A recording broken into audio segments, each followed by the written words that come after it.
When the galaxy voted to exile Earth, they thought humanity would simply fade away, but they underestimated Earth's greatest weapon, its unbreakable will to survive.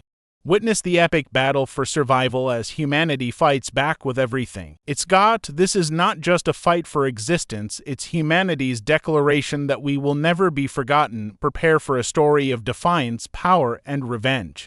The galaxy is about to learn the true meaning of HFY. The decision was made. The vote was cast, and the exile of Earth from the Galactic Union was official. For thousands of years, humanity had played its part in the grand scheme of the universe, but now, the Council of Species, in its infinite wisdom, had declared that humanity had become too dangerous to coexist. The vote passed unanimously, and Earth was to be exiled, isolated from all known civilizations, abandoned to its own fate. As the news reached Earth's leaders, panic swept across the world.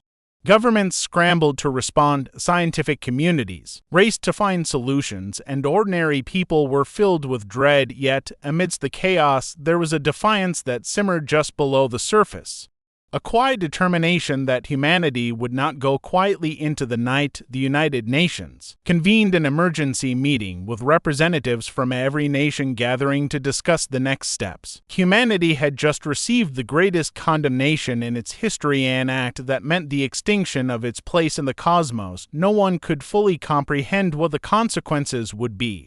It was a slap in the face, a reminder that in the vastness of the universe, humanity was a small, insignificant speck. At the heart of the meeting stood General Jonathan Reed, a man whose face had become a symbol of hope in these dark times. A former military leader, he had risen to power not through politics but through sheer will and determination. He had built an international coalition of governments and corporations, uniting them under the banner of survival, and now it was time to act. "We're not just going to roll over and let them exile us," Reed said, his voice resonating with the authority of someone who had seen war and understood its harsh realities. "We are humanity. We don't bow to anyone. If they want to exile us, they'll have to face us first." Reed's words sent a wave of shock through the room. How could anyone stand against the might of the Galactic Union? They had advanced technology, far beyond what humanity could comprehend. Their fleets were vast, their weapons powerful, and their knowledge of the universe was unmatched. Exile was not just a punishment. It was a death sentence, yet Reed's confidence ignited something in the hearts of the people in the room. Could it be possible? Could humanity really fight back? "We will make our own rules," Reed continued. "If they want to cast us aside, we will show them what humanity is capable of. We've been overlooked, underestimated for far too long now. We make them regret that mistake. It's time to show them the true meaning of HFY." Humanity's war cry echoed through the halls of the United Nations. HFY humanity, F*******. Yeah. It wasn't just a slogan.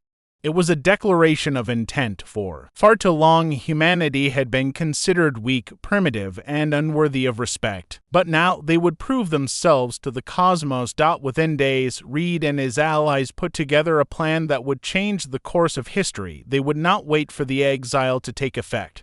Instead, they would take the fight to the stars. In the dark recesses of Earth's hidden military bases, thousands of engineers, scientists, and soldiers worked tirelessly on a project that had been deemed impossible just a year ago: the construction of humanity's first interstellar fleet. It would be a fleet built with Earth's finest technology, ruthless, powerful, and capable of holding its own against any enemy. The United Nations declared a state of emergency, redirecting all resources to the construction of the fleet. Human ingenuity, once thought to be second-rate compared to the alien civilizations that had once ruled the galaxy, was now on full display.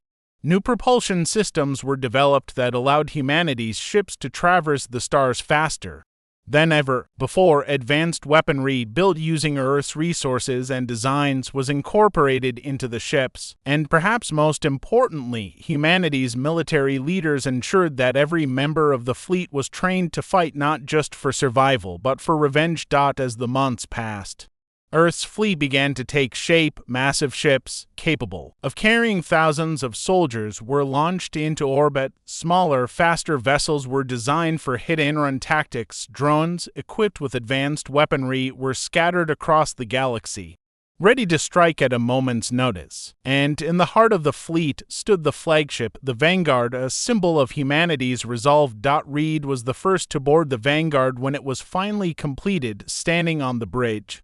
Staring out at the vastness of space, he felt a sense of purpose wash over him. This was the moment when humanity would no longer be a footnote in the history of the universe. They would be the ones writing the story now. "We are going to make them regret their decision," Reed said, his voice steady but filled with the weight of his responsibility.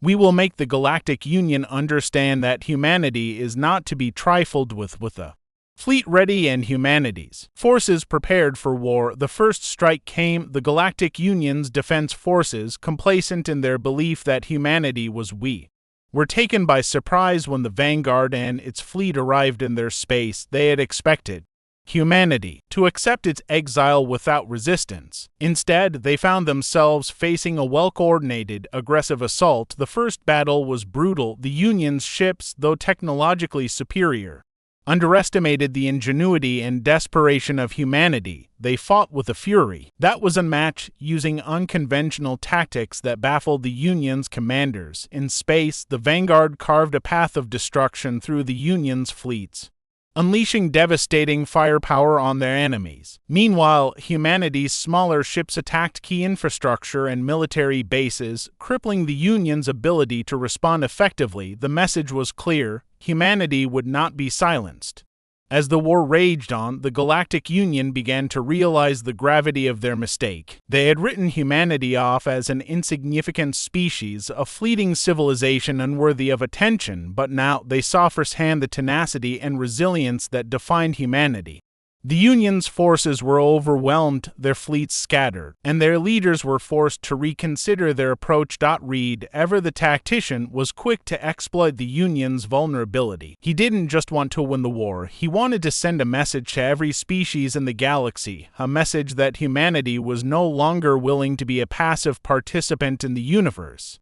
They would shape their own destiny. "We've taken our place in the stars," Reed said during a victory speech after a decisive battle, "and we will not let anyone forget what humanity is capable of." The war continued, and humanity's strength only grew.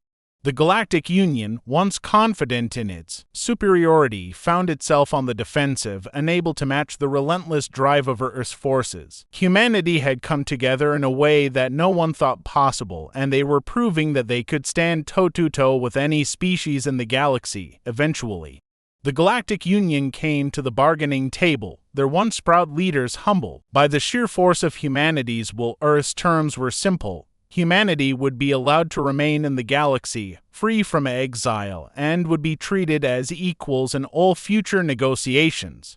The Council of Species, once certain that humanity's exile was a foregone conclusion, now found itself forced to accept the new reality. Humanity had made its rules clear, and from that day forward, no one would ever underestimate the strength of Earth's resolve. The universe would never forget the day humanity proved that even when pushed to the brink of annihilation, it would rise up and fight for its place among the stars. For in the end, the greatest strength of humanity wasn't its technology or its weapons, it was the unyielding spirit that burned within every human heart.